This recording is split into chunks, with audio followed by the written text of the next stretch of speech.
Assalamualaikum warahmatullahi wabarakatuh. Perkenalkan, nama saya Muhammad Ashari Salahi dari jurusan Biologi Universitas Islam Negeri Sumatera Utara. Di sini saya akan mempresentasikan materi tentang sistem reproduksi. Jadi di sini saya akan menjelaskan tentang sistem reproduksi. Mengapa makhluk hidup harus bereproduksi? Jadi makhluk hidup itu bereproduksi untuk menjaga keturunannya agar tidak punah. Sama seperti halnya kita manusia bereproduksi agar terus berkembang biak dan tidak punah. Sistem reproduksi manusia terbagi dua, yaitu pria dan wanita. Jadi saya akan menjelaskan tentang pengertian sistem reproduksi. Sistem reproduksi adalah suatu sistem yang dimana cara untuk berkembang biak agar menjaga keturunannya, agar makhluk itu tidak punah. Sistem reproduksi manusia terbagi menjadi dua, yaitu pria dan wanita. Di sini saya akan menjelaskan tentang sistem reproduksi dari pria, yang dimana ada spasium testis, kelenjar tambahan, kelenjar kelamin, dan penis. Tentang saluran kelamin, yang pertama itu ada namanya vas afferentia, yang dimana vas afferentia ini berfungsi sebagai menampung sperma. Yang kedua itu ada namanya epididymis, yang dimana berfungsi sebagai menyimpan sperma yang bisa lama sampai 3 minggu. Yang ketiga ada namanya vas deferens, yang dimana vas deferens ini sebagai penghubung antara uretra dan epididymis. Dan yang terakhir itu namanya uretra, yang dimana tempat pengeluaran sperma dan urin. Baik, di sini saya akan menjelaskan tentang kelenjar tambahan. Kelenjar tambahan ini terbagi menjadi 3. Yang pertama vesicus seminalis. Vesicus seminalis ini merupakan kantong mani yang dimana dindingnya menghasilkan cairan. Yang kedua itu semen atau mani, yang merupakan cairan yang dimana terdapat sperma dan cairan lainnya. Yang ketiga itu kelenjar prostat, merupakan kelenjar yang berisikan cairan berwarna putih basah, yang dimana berfungsi untuk menetralkan asam dan juga membuat sperma bergerak aktif pada vagina. Yang terakhir itu ada namanya penis. Penis bukan termasuk kelenjar tambahan, tapi termasuk dari organ reproduksi pria. Penis ini berfungsi sebagai alat kopulasi atau bersenggama.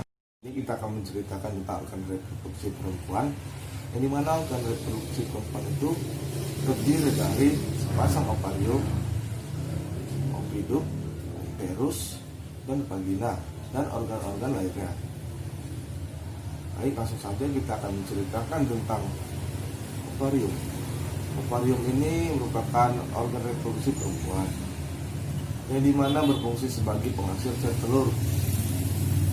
Yang kedua ada namanya oviduk, yang dimana oviduk ini berfungsi sebagai penyambung atau penerus antara, atau penyalur juga bisa dibilang, penyalur dari sel telur ke uterus. Ada namanya uterus atau rahim, yang dimana berfungsi sebagai penampung janin, yang dimana jika menampung janin bisa mengembang hingga 500 kali lebih lebar. Yang terakhir ada namanya vagina. Vagina ini merupakan alat sebagai kopulasi, yang dimana tempat penerima sperma untuk masuk dan tempat keluarnya janin. Baik, dalam pembentukan sel kelamin itu disebut dengan gametogenesis. Gametogenesis terbagi menjadi 2, yaitu spermatogenesis dan oogenesis. Untuk lebih jelasnya, mari lihat video berikut. Nah, sekarang kita akan membahas mengenai spermatogenesis. Dimulai dari hipotalamus. Hipotalamus adalah bagian otak yang salah satu fungsinya adalah memproduksi endokrin atau hormon. Hipotalamus di sini menghasilkan hormon GnRH atau gonadotropin hormon. Adanya hormon GnRH merangsang pituitari anterior sehingga menghasilkan FSH atau follicle stimulating hormone dan LH atau luteinizing hormone. FSH bekerja pada sel Sertoli. Sel Sertoli adalah bagian dalam dari tubulus seminiferus yang berfungsi memberi nutrisi pada sperma yang berkembang. Sel Sertoli ini menyebabkan terjadinya spermatogenesis. Selain itu, sel Sertoli menghasilkan inhibin yang bekerja untuk mengatur sekresi dari hormon FSH sendiri. Sedangkan LH bekerja pada cell leading. Cell leading menghasilkan testosteron dan androgen.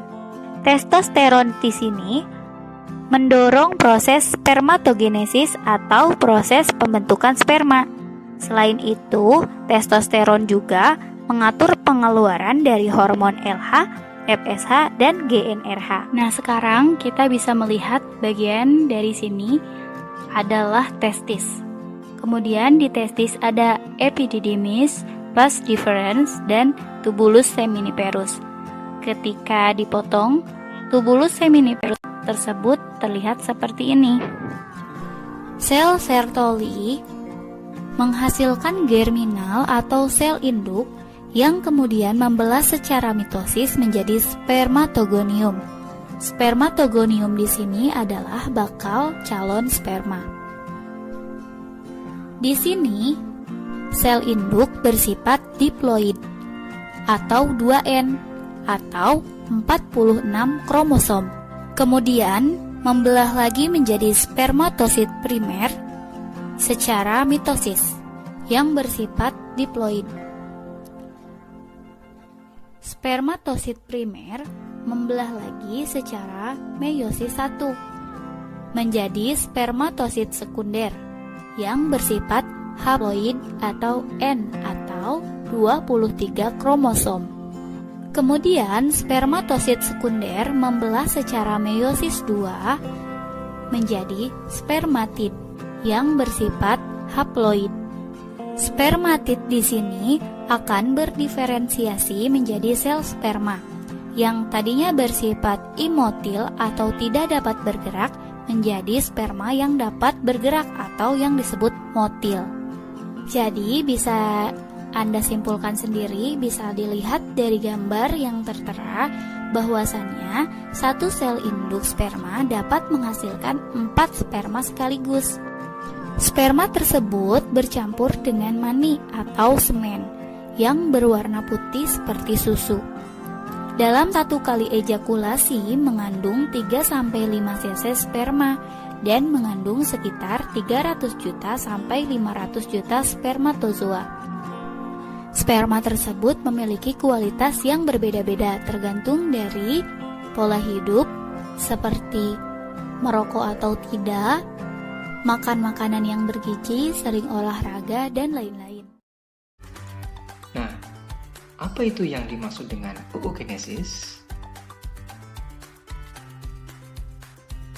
Baik, oogenesis adalah suatu proses pembentukan sel telur atau yang dikenal dengan ovum pada wanita yang terjadi di dalam ovarium atau yang dikenal dengan indung telur. Mari kita bahas tahapan oogenesis berikut.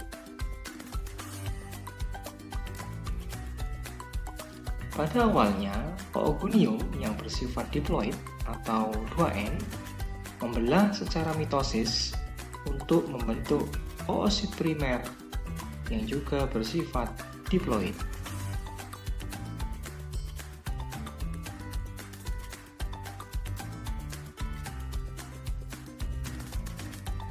Kemudian, oosit primer mengalami pembelahan secara meiosis pertama yang akan menghasilkan 2 sel haploid atau dikenal dengan N yang berbeda ukuran. Yang pertama akan membentuk oosit sekunder, sedangkan yang kedua akan menghasilkan badan polar pertama. Selanjutnya, oosit sekunder mengalami pembelahan meiosis yang kedua, membentuk ootit yang bersifat haploid dan badan polar yang kedua.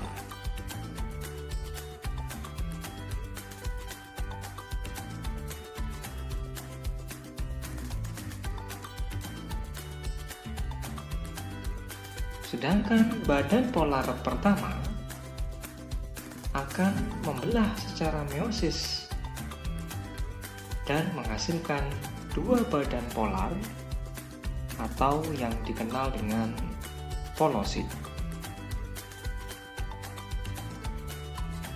Selanjutnya, ootit mengalami diferensiasi atau perubahan bentuk menjadi ovum atau sel telur.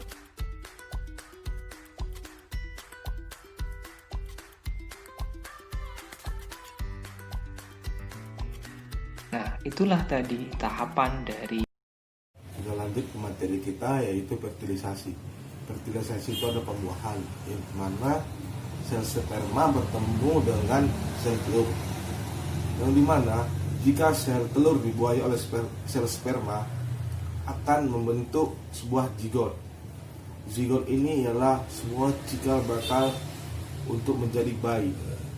Saja kita ke materi selanjutnya, yaitu penyakit-penyakit pada organ reproduksi. Penyakit organ reproduksi yang pertama itu namanya gonorrhea atau kencing nanah.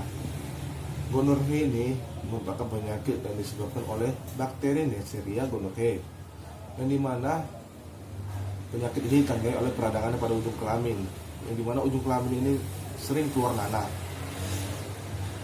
Penyakit ini disebabkan oleh seks bebas atau gangguan lainnya. Yang kedua ada namanya sifilis. Sifilis ini merupakan penyakit organ reproduksi juga, di mana disebabkan oleh bakteri Treponema, di mana penyakit ini ditandai oleh peradangan pada kelamin. Yang ketiga ada namanya AIDS. AIDS ini merupakan penyakit dari organ reproduksi akibat seks bebas yang disebabkan oleh virus HIV yang dapat menyerang kekebalan tubuh.